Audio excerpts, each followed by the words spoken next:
sarcastic fringehead. In Greek, the term sarcasm means to tear flesh. He makes his home in empty clamshells or abandoned burrows.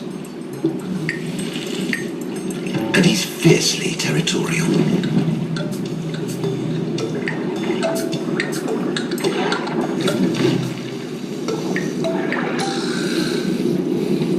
Extra joints allow this oversized gob to open super wide in a display of aggression. And the bigger the mouth, the bigger the fish.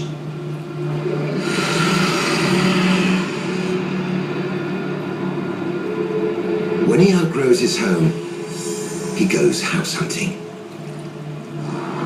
And that's where the trouble starts.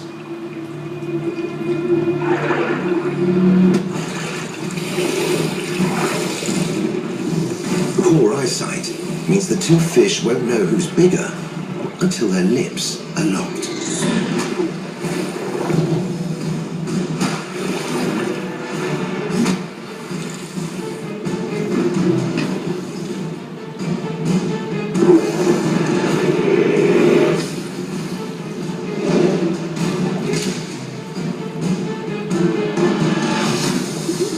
Long unbroken fins allow quick movements during mouth wrestling.